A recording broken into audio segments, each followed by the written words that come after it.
Once upon a time, after the assembly of the Galactic Confederation was complete, a group of beings known as the Carians arrived on Earth. They weren't alone. They were accompanied by the Anunnaki under the leadership of Anu. Their job was to teach early humans, called Lulu, so they could grow and learn. But things didn't go as planned. Not long after they started, the Carians learned that a nearby planet, Mulj, had been destroyed by an asteroid that was supposed to be handled by the Pleiadeans. This made the Carians suspicious, so they went back to their home in Orion to figure out what was going on. Before leaving, they left 4 teachers on Earth to keep helping the humans. Anu saw their departure as a chance to stop the humans from becoming too independent. He told Enlil, one of his commanders, to secretly stop the mission. Enlil told all the Anunnaki to stop helping, but they kept it low-key so no one would notice. Meanwhile, Enlil and another leader, Marduk, were frustrated because they were waiting on a decision from a group called the Kadistu. Enki, another key figure, was also upset. He had created humans and wanted to help them, but he was being closely watched by Anu's loyal followers. Even though he was under surveillance, Enki managed to slip away and see how humans were doing. He found 2 main groups, the Atlanteans in America and the Lemurians in Asia. The Atlanteans hadn't advanced much but were growing in numbers. The Lemurians, on the other hand, were making progress in technology and hunting but were dying off because of a strange disease. Enki didn't have enough time to figure out what was causing the disease, so he took DNA samples from both healthy and sick Lemurians. He asked the Extraterrestrials, a group of beings working on experiments in the Abzu, for help since his own lab had been shut down by Anu. The Extraterrestrials were reluctant because they didn't know much about humans. They were more focused on creating new animals for Earth. After a lot of convincing, they agreed to look at the Lemurian samples. Enki handed over the samples and returned to his ship since he couldn't stay away for too long. 70 years later, Enki came back to see what the Extraterrestrials had done. To his surprise, they had created a new type of human by combining Lemurian DNA with other human DNA they had. This new hybrid was resistant to the disease but was smaller in size and had fewer genetic traits activated. Enki was upset because he had only asked them to find a cure, not make a new race. The Extraterrestrials explained that this was the best solution they could come up with since they didn't fully understand human biology. In the end, Enki accepted what they had done. He asked them to create 40 males and 40 females and release them on Earth. This new group became the 6th human race. They had yellow skin, slanted eyes, and stronger immune systems. These new humans were placed in Asia, near the Lemurians, who had already lost most of their population. By this time, the human population on Earth was spread out like this. 70% lived in the original settlement, which is now modern-day Iraq. 8% were slaves left in Africa. 12% were Atlanteans in America. 5% were Lemurians in Asia. And the last 5% were survivors from Ziusudra's boat, who weren't part of the main settlements. And for nearly 2,000 years, humans made almost no progress. The Carians tried their best to teach advanced topics like mathematics, but the Anunnaki kept interfering. Their constant meddling made it nearly impossible for humans to learn and advance. People back then couldn't even imagine building their own civilizations. It was like they were stuck in a never-ending cycle of survival and stagnation.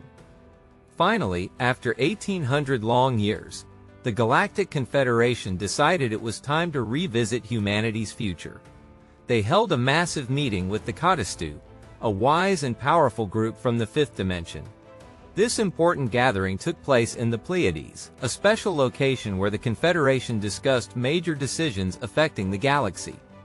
Since the Kadistu couldn't physically handle the dense energy of the 3rd and 4th dimensions, they used a special crystal device to communicate with everyone at the meeting. Here's something wild. These meetings didn't happen very often. In fact, they occurred only once every Pleiadian year, which is about 29,000 Earth years. So, when the Confederation finally gathered, the stakes were incredibly high. One of the big topics on the table was humanity. The Confederation explained to the Kadistu that humans were a new species capable of thought and consciousness, but they couldn't agree on whether to guide them or let them figure things out on their own. That's why they needed the Kadistu's wisdom. After careful consideration, the Kadistu came to a monumental decision.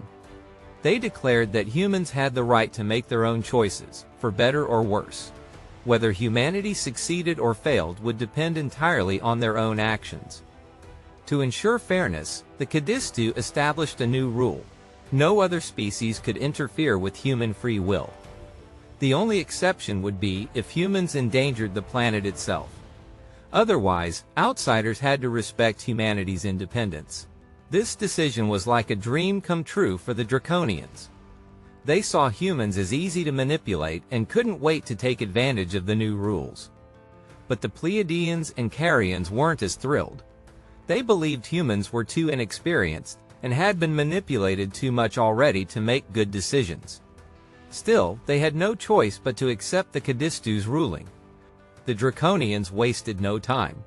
They informed Anu, the Anunnaki leader, about the Kadistu's decision and began working on their vision of a human farm.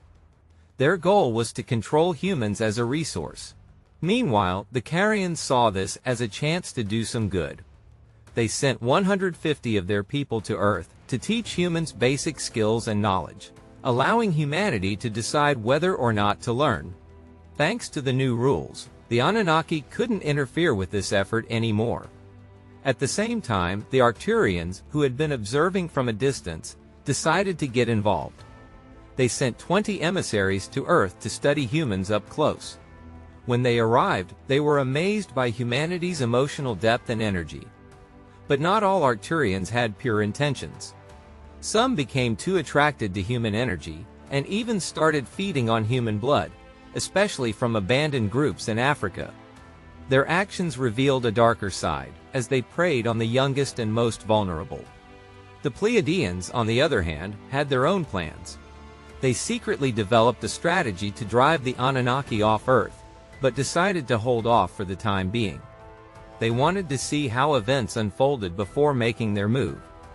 When Enki learned about the Kadistu's decision, he immediately teamed up with the Carians to share knowledge with humans in the first settlements. He decided to leave the Atlanteans and Lemurians to develop on their own, hoping to observe their natural growth. Unfortunately, this freedom didn't last long. Anu couldn't stop Enki from helping humanity directly because of the free will rule, but he sent spies to keep a close watch on him and report his every move.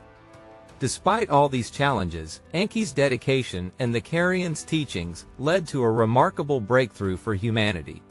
After 2,000 years, the first true human civilization was born, the Sumerians.